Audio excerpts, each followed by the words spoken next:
Hi friends, இன்னைக்கு இந்த வீடியோவில் ரொம்ப சிம்பிளாக நல்ல ஈஸியான முறையில் சூப்பரான ரவா லட்டு எப்படி பண்ணந்தாங்க பார்க்க போகிறோம். இது செய்கிறதுக்கு ஃபஸ்ட்டு ஸ்டவ் ஆன் பண்ணிவிட்டு அதில் ஒரு பேன் சூடு பண்ணிக்கோங்க. ஒரு 2 டீஸ்பூன் அளவுக்கு நெய் போட்டுக்கலாம். நெய் கொஞ்சம் நல்லா உருகி வரட்டும். உருகி வந்ததும் ஒரு 7-8 முந்திரி பருப்பு சேர்த்து இது லேசாக நெய்யில் செவக்க வறுத்து எடுத்துக்கலாம். முந்திரி பருப்பு லைட்டாக செவந்தா போதும்.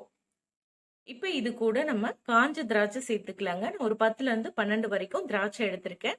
இது கூட நீங்க விருப்பப்பட்ட பாதாம் கூட பொடியை கட் பண்ணி சேர்த்துக்கலாம். ஸோ எந்த நட்ஸ் வேணாலும் நீங்க சேர்த்துக்கலாங்க. இது லேசா நெய்யில வறுபடட்டும். இது வறுபட்டதுக்கு அப்புறமா இது கூட இப்போ 1 கப் அளவுக்கு ரவை சேர்த்துடலாம். ரவை நார்மலா நம்ம உப்புமாக்கு பயன்படுத்துவோம் இல்லையா, அந்த ரவை தான் நான் எடுத்திருக்கேன். ரவை 1/4 லிட்டர் அளவுடைய கப்ல 1 கப் அளவுக்கு சேர்த்திருக்கீங்க. இப்போ இதை நல்லா வறுத்து எடுத்துக்கலாம். அடுப்பை நல்ல மிதமான தீயில வச்சுட்டு ஒரு 2லேருந்து 3 நிமிஷத்துக்கு இது நல்லா வறுத்துக்கோங்க. ரவை உங்களுக்கு கலர் மாறிடக்கூடாது, அதே மாதிரி கரிஞ்சு போயிடக்கூடாது.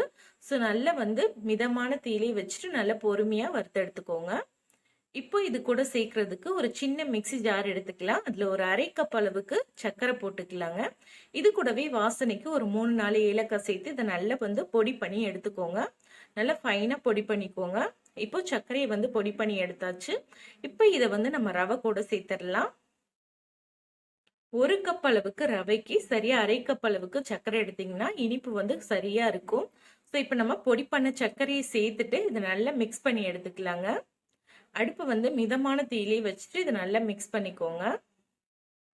சர்க்கரை பாத்தீங்கன்னா அங்கங்க கட்டி கட்டியா இருக்க மாதிரி இருக்கும். ஸோ நல்லா உடைச்சு விட்டு நல்லா மிக்ஸ் பண்ணி எடுத்துக்கோங்க.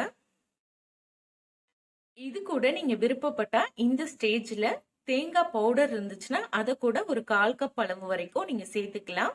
நான் இன்னைக்கு தேங்காய் பவுடர் எதுவும் சேர்க்கலைங்க, வெறும் ரவை சர்க்கரை மட்டும் தான் வச்சு இன்னைக்கு நான் செஞ்சிருக்கேன். இப்போ இது நல்லா நம்ம மிக்ஸ் பண்ணி எடுத்தாச்சு. இப்போ இதை நம்ம அப்படியே ஒரு பிளேட்ல மாத்திக்கலாம். அதே பேன்லயே வச்சிருந்தோம்னா சூடா இருக்கும், ரவை கரிஞ்சு போகிறதுக்கு வாய்ப்பு இருக்கு. அதனால இந்த மாதிரி ஒரு பிளேட்ல மாத்திக்கோங்க.